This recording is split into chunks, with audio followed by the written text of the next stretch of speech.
This is a continuation of the stream of consciousness, proper hawks. As expected, in the short term that this series has been going, we've been generating a lot of heat and friction and anger and some happiness, lots of sales, which is always good, and none of the negative side is necessary. Hawks aren't for everyone, but I think you'll be surprised to learn that they're for a lot more people than you think. At any rate, part of this series is not to focus on what I do. Matter of fact, most of it is not to focus on what I do to make my own personal favorite hawks, but to show the advantages of tomahawks over tools that are similar or not, and to show how those tools too can be used in hawk-like fashions, which we'll get into later in the dialectic stage of the series. At any rate, today I'd like to cover two things. And the first video will be simply on sheathing a hawk, which I frankly don't do much. As I've said a little bit, and the reason I said a little bit about my background in earlier videos is so that you kind of understand where I'm coming from. And I think why that's important is because the people I've learned from live off their tools, and that's why I gravitate towards hawks. To me, you know, they're fast, they're strong, and if you're intelligent, they'll get you a long way, further than a lot of other tools, if you're on foot. You know, if you've got a mule train or, you know, a Jeep within 6 feet, carry whatever you want. You know, dynamite and chainsaws. Hoorah. At any rate, where'd that thing go? Excuse me. Sheathing a tomahawk. There's actually two ways to sheath a tomahawk in my mind, and that's not sheath it at all, bare, and, you know, sheath it with something that's either made for it or, as I prefer, an adaptation. Later on we're going to get to carrying, so that won't be in this video.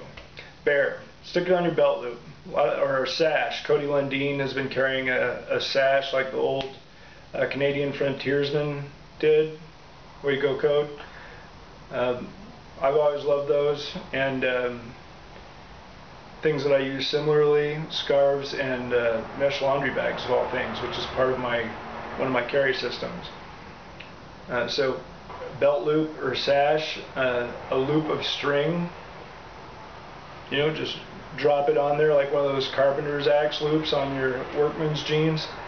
In a similar vein, on most backpacks they have these ice axe loops, which everybody kind of looks at and says, oh, that's quaint, which always hurts my head because they're one of the best things at holding rifles and shovels and tomahawks.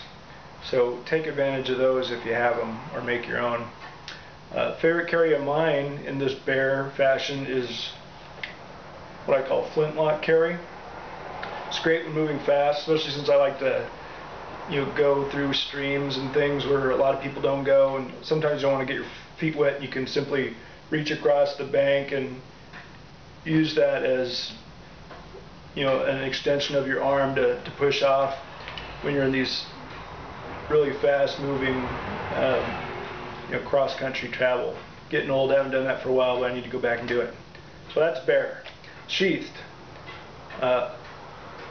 Kydex sheaths are wonderful, especially on smaller knives and bits and things, and to me the only place to go is Armadillo Sheaths out of Texas, which is a dear friend of mine, Andrew. I'll try to put a link to that on the comments, so look for it. There's a lot of inexpensive options this year. Cold Steel came out with some very simple Cordura sheaths for just about all their tomahawk line, and we should be carrying those, or you can get them from some of the popular knife outlets. You can do a homemade leather or Kydex sheath if you're not that crafty.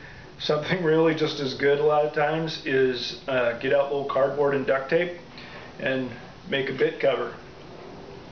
My personal favorite is to use things that have other uses, and you'll see that in my systems, not just with hawks, but with other things I love to do outdoors and survival related.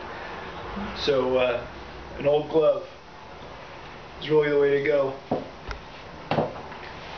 You can use the rubber band you wrap around it for emergency fire starter, and you can also stick rubber bands inside your tomahawk. Oh, you don't have storage in your tomahawk? You know, same thing, wrapped around the outside. Real nice. They're also nice for little extra hands and things when you get into some really fun bushcraft type exercises. Rubber bands can be great, besides the unexpected pleasure of using them for a quick fire starter. Go light one up right now if you haven't already. So gloves for me are it. You just stick the bit in the glove. You can use two gloves if you want to keep your main gloves on there, and it's great. You also use fire suede. This glove happens to be suede, but if you're carrying an ember, you know, a big piece of suede, as has been shown on a lot of the smart guys channels, that material is awfully nice to have. A big square of suede or cordura or something is also a great tool roll, which I make use of with some of my Packframe sheaths at times, depends upon what season it is. And so that's why that is my personal favorite.